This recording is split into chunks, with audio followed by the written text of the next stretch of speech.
Assalamualaikum warahmatullahi wabarakatuh. Perkenalkan, saya Barata Jogor Destanggang, NPM 2013053138. Di sini saya akan menjelaskan tentang materi pendidikan inklusif. Pengertian pendidikan inklusif. Pendidikan inklusif adalah sistem penyelenggara pendidikan bagi anak-anak yang memiliki keterbatasan tertentu dan anak-anak lainnya yang disatukan dengan tanpa mempertimbangkan keterbatasan masing-masing. Artinya, kelas reguler akan menampung anak-anak yang berkebutuhan khusus tanpa terkecuali.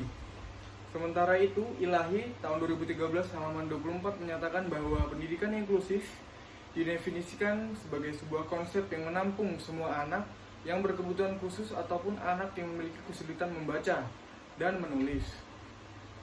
Semua anak tanpa terkecuali dapat dengan mudah memperoleh pendidikan yang sesuai. Staub dan Pick dalam Effendi 2013 halaman 25 mengemukakan bahwa pendidikan inklusif adalah penempatan anak berkelainan ringan, sedang, dan berat secara penuh di kelas reguler. Hal ini menunjukkan bahwa kelas reguler merupakan tempat belajar yang relevan dan terbuka bagi anak yang berkelainan, apapun kelainannya.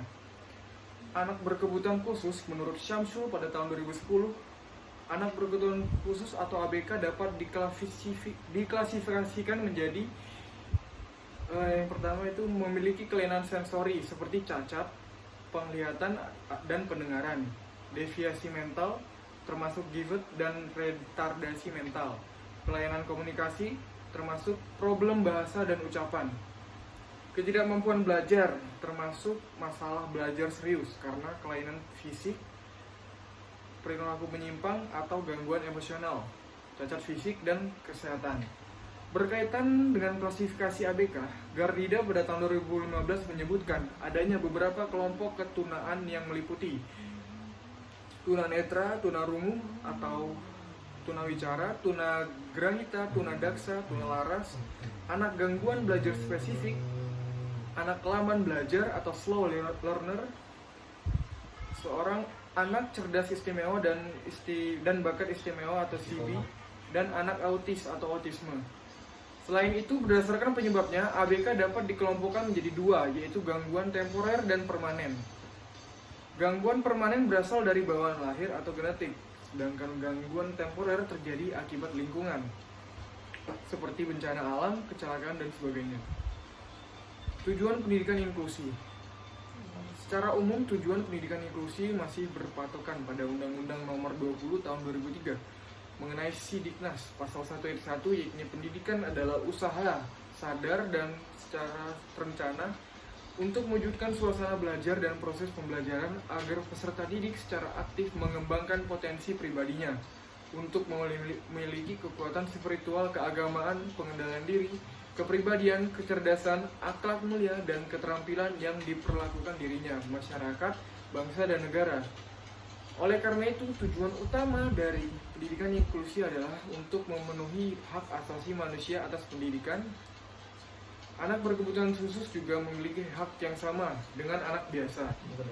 Sementara itu, menurut Tarmansyah pada tahun 2007 halaman 112-113, tujuan praktis yang ingin dicapai dalam pendidikan inklusi dapat dibagi menjadi tujuan langsung oleh peserta didik, guru, orang tua, dan masyarakat yang akan dipaparkan di bawah ini.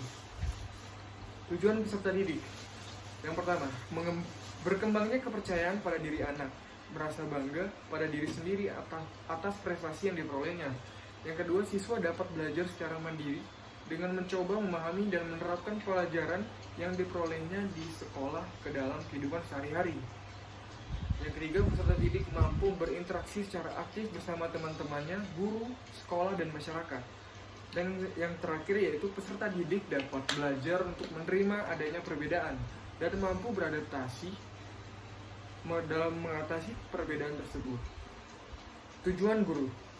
Tujuan yang ingin dicapai oleh guru atau pendidik dalam pelaksanaan pendidikan inklusif diantaranya adalah sebagai berikut. Yang pertama, guru akan memperoleh kesempatan belajar dari cara mengajar dan setting inklusi. Yang kedua, terampil dalam melakukan pembelajaran kepada peserta didik yang memiliki latar belakang beragam. Yang ketiga, mampu mengatasi berbagai tantangan dalam memberikan layanan kepada semua anak. Yang keempat, bersikap positif terhadap orang tua, masyarakat, dan anak dalam situasi beragam. Yang terakhir yaitu mempunyai peluang untuk menggali dan mengembangkan serta mengaplikasikan berbagai gagasan baru melalui komunikasi dengan anak di lingkungan sekolah dan masyarakat. Tujuan orang tua. Tujuan yang akan dicapai oleh orang tua pada pendidikan inklusif antara lain sebagai berikut. Yang pertama, pada orang tua dapat belajar lebih banyak tentang bagaimana cara mendidik dan membimbing anaknya lebih baik di rumah dengan menggunakan teknik yang digunakan guru di sekolah. Yang kedua, secara pribadi, orang tua akan terlibat dan akan merasakan keberadaannya menjadi lebih penting dan membantu anak untuk belajar. Yang ketiga, orang tua akan merasa dihargai, merasa dirinya sebagai mitra sejajar dalam memberikan kesempatan belajar yang berkualitas kepada anaknya. Yang keempat, orang tua mengetahui bahwa anaknya dan semua anaknya di sekolah menerima pendidikan yang berkualitas sesuai dengan kemampuan masing-masing individu anak. Tujuan masyarakat. Tujuan yang diharapkan dapat tercapai oleh masyarakat umum dalam pelaksanaan pendidikan inklusif antara lain adalah sebagai berikut. Yang pertama, masyarakat akan merasakan suatu kebanggaan karena lebih banyak anak mengikuti pendidikan di sekolah yang ada di lingkungannya. Yang kedua, semua anak yang ada di masyarakat akan terangkat dan menjadi sumber daya yang potensial. Yang akan lebih penting adalah bahwa masyarakat akan lebih terlibat di dalam sekolah dalam rangka menciptakan hubungan yang lebih baik antara sekolah dan masyarakat. Lalu prinsip pembelajaran inklusif. Kegiatan pembelajaran inklusif harus dirancang dengan menyesuaikan kebutuhan, kemampuan, dan karakter peserta didik serta mengacu pada kurikulum yang dikembangkan. Pada dasarnya, prinsip pembelajaran inklusif memiliki dua prinsip, yaitu prinsip umum dan prinsip khusus. Prinsip umum pendidikan inklusif. Beberapa prinsip umum yang diterapkan pada pembelajaran inklusif sebagai berikut.